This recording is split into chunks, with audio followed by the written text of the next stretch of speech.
দোকান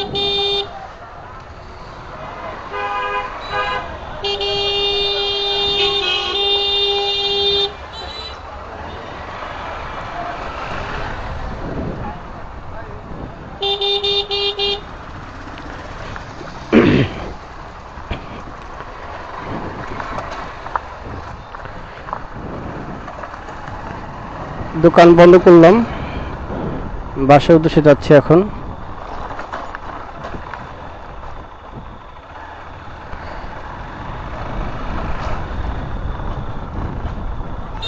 কাস্টমারের চাপ কম থাকার কারণে দোকানটা একটু আগেই বন্ধ করলাম।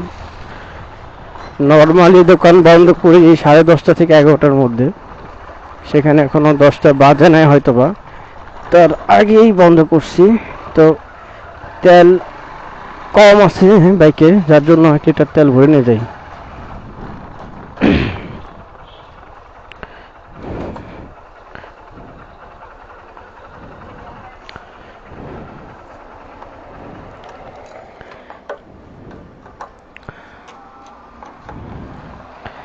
একশো।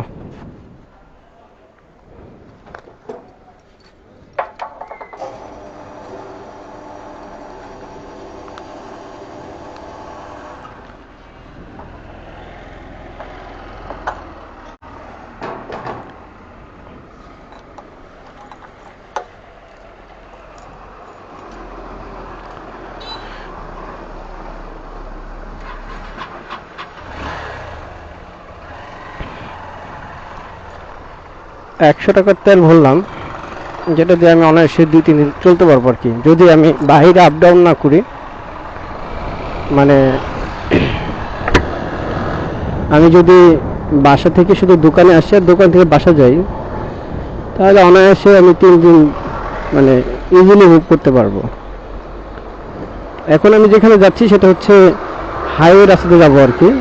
তো এখান থেকে গেলে যেটা হয় কি, দূরত্বটা একটু বেশি। মানে আমার কলমা থেকে সাভার নিউ মার্কেটের দূরত্ব হচ্ছে 4 কিলো 800 মিটার। সেখান থেকে আমার বাসার দূরত্ব মোটামুটি 2-2.5 কিলোমিটার। সো সময়টা একটু মানে রাস্তার দৈর্ঘ্যটা একটু বেশি। আর আমি যদি বাইপাস দিয়ে যাই, মানে আমার ভেতর দিয়ে একটা রাস্তা আছে, তো ওইখান দিয়ে গেলে যেটা হয় কি, টোটাল দূরত্ব হচ্ছে আমার 3.5 কিলো। একদম বাসা অব্দি গেলে হয়তো আর 200 মিটার, সর্বোচ্চ 3 কিলো 700 মিটার হবে, আমি বাসায় যেতে পারবো। কিন্তু রাত যেহেতু 9:30 বাজে, তো ওইখান দিয়ে গেলাম না। ওইখানটা আসলে একটু নিরিবিলি থাকে, তো একদম নিরিবিলি। সো 8টার পর ওইদিকে তেমন একটা গাড়ি ঘোড়া চলে না। আর ওইখানে চিন্তায় এই ধরনের ঘটনা ঘটে কম বেশি আর কি। এই জন্য আর রাত বেশি হলে ওখানে যাওয়া আসা করি না, রিস্ক নিই না আর কি। এই জন্য হাইওয়ে যাচ্ছে আর কি। তো যাই হোক, আজকে আলহামদুলিল্লাহ মানে কাস্টমারের চাপ মোটামুটি ছিল। মানে আলহামদুলিল্লাহ, যে অবস্থায় হোক না কেন শুক্রিয়া দেবী আল্লাহ। কারণ সবসময় যে ভালো যাবে ব্যবসা, ব্যাপারটা তা না। যেহেতু ব্যবসা হালাল করছে আল্লাহ তাআলা, তো হালালের বিষয়টা যেটা হয় কি, আপনার এখানে ভালো যাবে খারাপও যাবে, অর্থাৎ মিক্স যেটাকে বলা হয়। আমরা ব্যবসায়ী ভাষায় যেটা পড়ছি আর কি, যে যেখানে আপনার ঝুঁকি বেশি সেখানে আপনার লাভের প্রফিটটা থাকবে বেশি, আর যেখানে আপনার ঝুঁকি কম সেখানে আপনার লাভের পরিমাণ থাকবে কম। সেটা হোক ব্যবসায়ী। আর যেটা হারাম করছে আল্লাহ তাআলা, সেটা হচ্ছে আপনার ঝুঁকি মুক্ত, সেটা কোনো ঝুঁকি থাকবে না আপনার। কাইন্ড অফ আপনি বলতে পারেন, ব্যাংকে যদি আপনি 10 লাখ টাকা রাখেন, যে কোনো একটা ব্যাংকে, আপনার মোটামুটি মাসে 8-9 হাজার টাকা বা 10 হাজার টাকা আপনি মাস শেষে পাবেন। এখানে আপনার কোনো রিস্ক নাই, বাট আপনি টাকা রাখতেছেন ব্যাংকে, আপনার এই টাকাটা সে বিভিন্ন কাজে লাগাইতেছে, সুদে দিচ্ছে। তো এই বিষয়টা আপনার যেহেতু সুদ জড়িত এখানে, এটা আপনার জন্য হারাম, কিন্তু এখানে আপনার কোনো রিস্ক নাই। তাই বললাম আর কি, আপনি যখন হালালভাবে ব্যবসা করবেন সেখানে আপনার রিস্ক জড়িত থাকবে, কম বেশি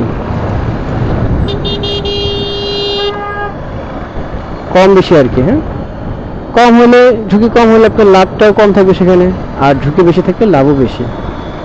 সো ঝুঁকি যদি আসে সেক্ষেত্রে এটা আপনার জন্য হালাল, আর আপনি রিস্ক মুক্তভাবে যদি কিছু করতে চান সেটা আপনার জন্য হারাম।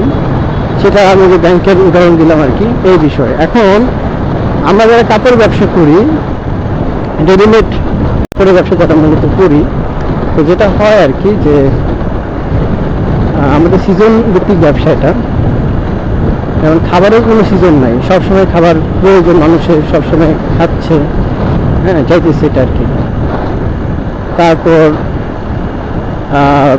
মানে অ্যাক্সেসরিজ যে বিষয়গুলো, যেমন দৈনন্দিন যে জিনিসগুলো আপনার লাগে, এই বিষয়গুলোও সেম, মানে আপনার কোনো সিজন নাই, সবারই সব সময় লাগে কম বেশি। কিন্তু পোশাকের যে ব্যাপারটা, এটা আপনার সিজন ভিত্তিক ব্যবসা আমাদের। যখন দুটা ঈদ আছে, এরপর হচ্ছে উইন্টার সিজন, এই তিনটা সিজনের মধ্যে আমাদের ব্যবসা হয়। তো তিনটা সিজনের টোটাল সময় যদি ধরেন আপনি, সিজনের বাজার আপনি ধরতে পারেন 4 মাস কি 5 মাস, আর 1 মাস এক্সট্রা ধরতে পারেন আর কি। ধরেন 6 মাস আপনার কাপড়ের সিজনে ব্যবসা চলবে, আর বাকি 6টা মাস বা 5 মাসই ধরেন, এই সময়টা আপনার ডাল সিজন বলে এটাকে আর কি। তো এর মধ্যে যে 4টা মাস যাবে একদম বাজেটটা অবস্থা যাবে, কারণ ঈদের পর, বিশেষ করে ঈদের পর, আপনি রোজার ঈদের পরে যখন মানে সবাই যখন ঈদের ছুটিতে আবার অফিস করে, তো ঈদের মধ্যে যে একটা চাপ যায়, তখন সবাই কেনাকাটা করে। তো কেনাকাটা করার পর ঈদের পরে আর তেমন কেনাকাটা কেউ করতে চায় না, কারণ রোজার ঈদে মানুষ অনেক বেশি কেনাকাটা করে, মানে 3টা 4টা ড্রেস, জুতা, পাঞ্জাবি, পায়জামা, এভরিথিং সব কিছুই রোজার ঈদে সবাই নেয়। তো ঈদের পরে আর ওই 1 মাস তাদের কিছু লাগে না বা প্রয়োজন নাই, খুব বেশি প্রয়োজন না হইলে কিছুই তারা কিনে না। কারণ ঈদ ভাঙা একটা সময়, দেখা গেছে যে তার মানে পরিবারের প্রয়োজন পড়ে, অনেক কিছুই প্রয়োজন পড়ে, অনেকে গ্রামে যায়, টাকা পয়সা শর্ট থাকে, তো তখন আমাদের একটা ডাল সিজন যায়। এই ইভেন্ট রোজা ঈদের পরে প্রায় 2টা মাস আমাদের এরকম যায়, 2 থেকে 2.5 মাস যায়। এরপর 2.5 মাস বলা যায় না, 2 মাসই বলা যায়। এরপর তো কোরবানিদের সিজন চলেই আসে। তো কোরবানিদের পরে যেটা হয় আর কি, কোরবানিদের পর পর মানে কোরবানিদের সিজনটা মোটামুটি রোজা ঈদে যা বেচা কেনা হয় তার থেকে একটু কম হয়। এরপর যেটা হয় আর কি, যে কোরবানিদের পরে আবার সেই মানে আরো বাজে অবস্থা হয় আর কি। তখন মানুষ মানে ম্যাক্সিমাম মানুষ কিন্তু আমাদের ঢাকা শহরে যারা থাকে সবাই গ্রামে যায়, কোরবানি ঈদটা গ্রামে করে। রোজার ঈদে অনেকে যায় না, বাট কোরবানিতে সবাই যাওয়ার চেষ্টা করে, তবু যায় সেটা। তো দেখা গেছে যার কারণে তারা আসার পর আর ওই কেনাকাটা করেই না। তো না করার কারণে তখন আমাদের প্রায় 2 থেকে 2.5 মাস একটা ডাল সিজন যায়, ঠিক আছে। এই সময়গুলোতে আসলে আমাদের মানে বেচা কিনা একেবারেই কম, অন্য সিজনের তুলনায় অনেক কম থাকে। তো এই জন্য দেখা গেছে যে সিজনের সময় আমরা এমন হয়ে যাচ্ছে যে আমরা 1টা 2টার সময় দোকান বন্ধ করছি, বা মানে সেটা চাঁদা বলতে পারেন, চাঁদাতের আগে 2 দিন, এই 3টা দিন খুব বেশি আমাদের মানে চাপ থাকে আল্লাহর মধ্যে। আর এছাড়া আমরা নর্মালি আমরা 12টা 11টা 11:30 মানে এরকম সময় আমরা মূলত আপনার হচ্ছে দোকান বন্ধ করি আর কি। তো এখন যে সিজনের অবস্থা, এই সিজনের অবস্থাগুলোতে আমরা আসলে মানে 8টা 9টা 9:30 পরে কোনো কাস্টমার মার্কেটে অ্যাভেলেবেল থাকে না, যার কারণে আমাদের আগেই বন্ধ করতে হয় আর কি। তো এখন আমাদের ডাল সিজন যাচ্ছে, আল্লাহ চাই তো ইনশাল্লাহ সামনের মাস থেকে, আল্লাহ যদি মুখ তুলে ইনশাল্লাহ, আল্লাহ রহম করলে সামনের মাস থেকে আল্লাহ চাই তো আমাদের বেচা কিনা হবে। মূলত আমার বাসায় যাওয়ার রাস্তা, এখন এই রাস্তাতে কি বাইক নেওয়া যাবে? মনে তো হয় না যাবে, যাওয়ার কথা না।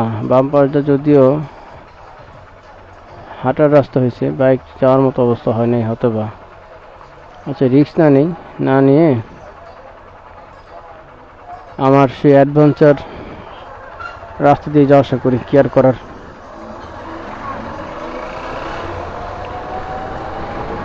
ওই যে এখন যাব আর কি।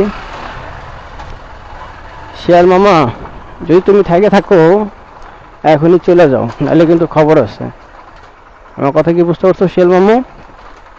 তুমি এখানে যাবা, আমি এখানে যাব।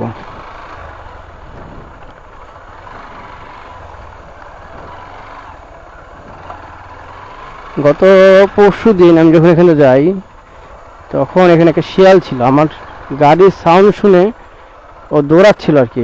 ঠিক আছে, যাক আজকে রাস্তাটা একটু শুকনো তো, তাই আমার সমস্যা হচ্ছে না। কিন্তু গতকাল পরশু দিন আমি এখানে আমার জুতা থুয়ে গেছিলাম, কারণ ওই যে সামনে দেখেন জার্মান শেপার্ড কুকুর দুইটা, একটা না দুইটা। তো যেটা হয় আর কি, এগুলো বেঁধে রাখে, ছাড়া থাকলে তো মনে করেন যে আমাকে আয়সা এখন ধরে ফেলতো। এই জন্য মালিক করে কি, যেটাকে বাইরে রাখে। কারণ জার্মান শেপার্ড কাউরে কামড় টামড় দিয়ে বসলে তো সমস্যা, মামলা টামলা খাই যাবো, এই জন্য আর কি। তো এই চলে আসছি। তো আজকে খুব বেশি কষ্ট করতে হয় নাই, কিন্তু ওইখানে কি হয়েছে, এত মানুষ কেন এটাই তো বুঝলাম না। এখানে এত মানুষ কেন, একটু দেখে আসবো মানুষ কেন, দেখে আসি। এই সময়টা তো মানুষ এখানে হওয়ার কথা না।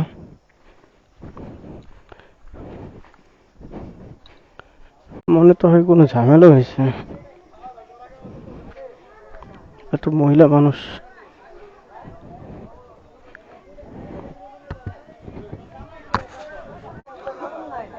কি হয়েছে ভাই?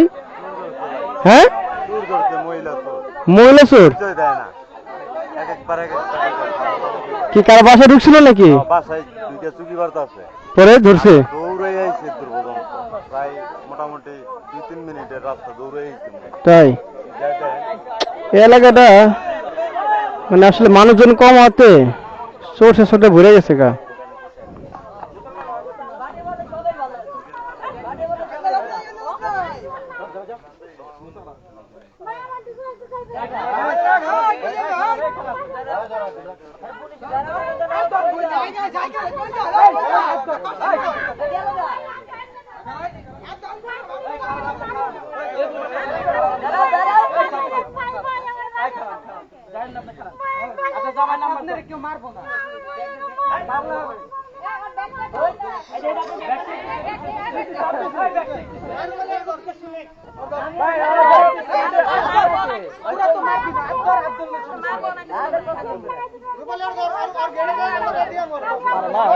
বিশ-30 নাম্বার থেকে টাকা ঢুকছে, 200-300 আচ্ছা দৈনিক।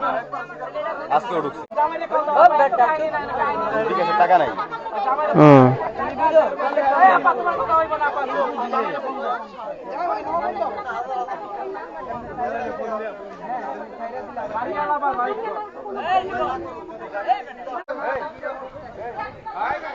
আচ্ছা যাই হোক,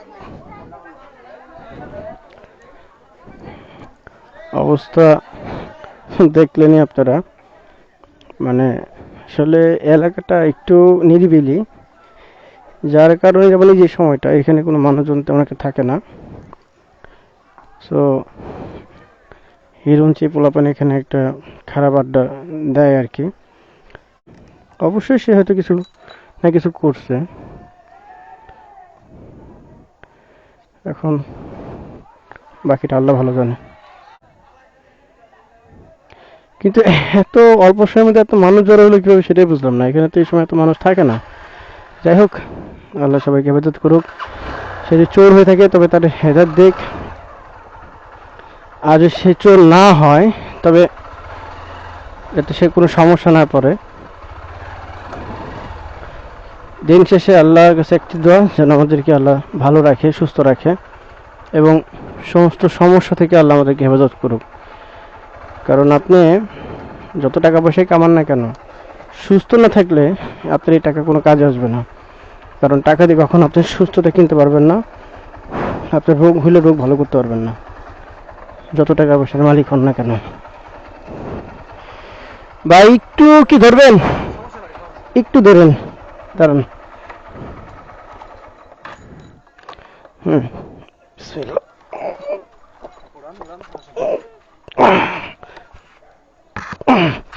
আস্তে আস্তে আস্তে। আচ্ছা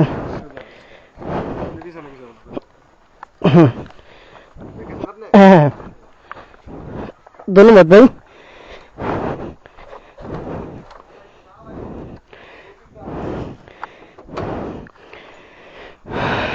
আল্লাহ, তো এই হলো বিষয়। প্রতিদিনই কেউ না কেউ আল্লাহর মধ্যে আসে এই সময়টায়, সাহায্য করে।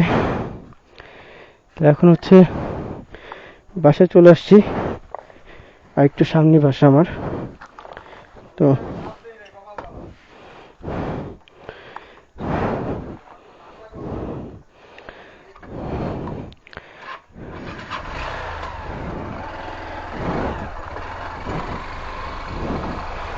তো যেটা বলেছিলাম, আল্লাহ মানে দোয়া এটাই থাকে যে আল্লাহ আমাদেরকে সুস্থ রাখেন, সবাইকে সুস্থ রাখেন। কারণ আসলে সুস্থ যে কত বড় নিয়ামত, এটা আপনি অসুস্থ না হলে আসলে বুঝবেন না। সামান্য জ্বর হলেই আপনি খাওয়া দাওয়া বন্ধ হয়ে যায়, মুখে রুচি নষ্ট হয়ে যায়।